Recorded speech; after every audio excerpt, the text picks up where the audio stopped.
25 साल और बहुत ही बेमिसाल रहे हैं ये 25 साल, और इस साल हम सिल्वर जुबली मना रहे हैं। कितना स्पेशल है आपके लिए, क्योंकि हर कोई जो भी आया था वो सिर्फ ये कह रहा था कि अगर वो आज इतने बड़े नाम बन चुके हैं तो उसमें आपका आईटीए का एक बहुत बड़ा सहयोग रहा है। ये उनका कहना जो है, मैं समझता हूँ उनका बड़प्पन है कि वो इस तरह की बात कहते हैं। हाँ, ये सच है कि हमने एक ऐसा प्लेटफॉर्म क्रिएट किया है जिसमें जो लोग टैलेंटेड हैं या जो कुछ नया करने की क्षमता रखते हैं, हम उन्हें प्रोत्साहन देते हैं, बढ़ावा देते हैं। और 25 साल के अंदर ये कोशिश काफ़ी हद तक कामयाब रही। बहुत सारे आर्टिस्ट, बहुत सारा टैलेंट हम जुटा पाए जो जो आज बहुत अच्छा कर रहा है। और उसमें अगर हमारी छोटी भूमिका है तो मुझे खुशी है इस बात की। बदन, जितना प्रेशर क्रिएट होता है प्रिपरेशन में, शॉर्टलिस्ट करने में, चाहे जूरी की भूमिका हो, एक्टर्स को शॉर्टलिस्ट करना हो, उनके लिए परफॉर्मेंसेस पूरा स्केड्यूल करना हो, वो सारा कुछ लेना और फिर ऑडियंसेस से ये सुनना कि आपने जस्टिफाई किया है, ये अपने आप में कितनी बड़ी जिम्मेदारी भी है। साथ ही जब लोग ये कहते हैं तो कितनी खुशी होती है। देखिए क्या होता है जब आप ये डिसीजन खुद लेते हैं और जनता की परवाह किए बिना कि कौन अच्छा है कौन बुरा है, जिसमें आपके अपने कुछ शायद इंटरेस्ट शामिल होते हैं, तब प्रॉब्लम होती है।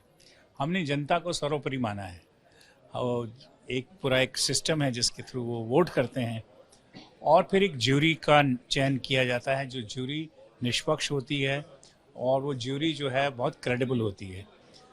तो ये दोनों का समन्वय जो है वो हमेशा अच्छे रिजल्ट लाता है, बिकॉज उसमें कोई खोट नहीं है। प्रॉब्लम कहाँ होती है जब आपकी आपकी नीयत में खोट होती है या आप अपना कोई एजेंडा उसमें पुश करने की कोशिश करते हैं।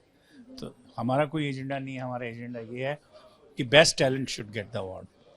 टेलीविज़न की बात भी की जाए तो बहुत सारे ऐसे लोग जिनके लिए बहुत ही बड़ा प्लेटफॉर्म भी है, ना ही सिर्फ एक टैलेंट शो करने का, बल्कि बहुत सारे ऐसे लोग हैं जिनका घर चलता है। हमने देखा है कि टेलीविज़न इंडस्ट्री कितनी बड़ी है और एवरी डे इतने सारे लोगों को रोज़गार भी देती है।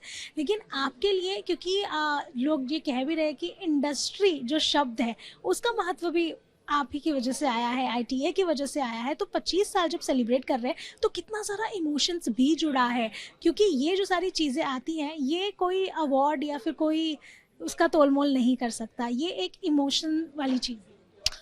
जैसे मैंने बार बार कहा कि मैं हमेशा से इसे एक परिवार की तरह ट्रीट किया, और चाहे वो टैलेंट रहा हो या कलाकार रहे हों या टेक्नीशियंस रहे हों, मैंने एक बहुत बड़ा परिवार खड़ा किया है। और इस परिवार के मुखिया होने के नाते मैं उनसे नाराज़ भी होता हूँ, झगड़ा भी करता हूँ, प्यार भी करता हूँ। और मुझे खुशी ये है कि उन्होंने भी वो अपनापन जो है वो मुझे दिया है और वो भी ऐसा ही महसूस करते हैं। तो जब ये इमोशन आता है तो उसका रिज़ल्ट हमेशा अच्छा होता है। चलिए, जाते जाते बता दीजिए, 25 साल पूरे हो रहे हैं, क्या एक्सपेक्टेशन रखनी चाहिए इस बार दर्शकों को? क्या एक थीम हो सकता है या फिर क्या एक अलग चीज़ या खास चीज़ हो सकती है? उसके लिए आपको वेट करना पड़ेगा 31 दिसंबर की नाइट को। आप देखिएगा, हम आपको डिसअपॉइंट नहीं करेंगे। बहुत सारी मस्ती, बहुत सारा मज़ा आपको इस बार आईटी अवार्ड्स में मिलेगा। बिल्कुल, तो साल का अंत उसी तरह से खास होगा और आप भी इंतजार करिएगा। वीडियो जर्नलिस्ट वादत खान के साथ रोशनी विश्वकर्मा, मुंबई। हम तो 24/7 लेकर आते हैं आपके लिए एंटरटेनमेंट का पैगाम। तो अगर आपको ये वीडियो पसंद आया है, आप इसे लाइक करें, कमेंट देके अपनी राय ज़रूर दें। ऐसे ही एक्सक्लूसिव कंटेंट के लिए हमारे चैनल को सब्सक्राइब ज़रूर करें। अगर आप यही वीडियो फेसबुक पर देख रहे हैं तो हमारे फेसबुक पेज को भी लाइक करें। नाम तो आप सब जानते ही हैं, सास बहू और बेटियां।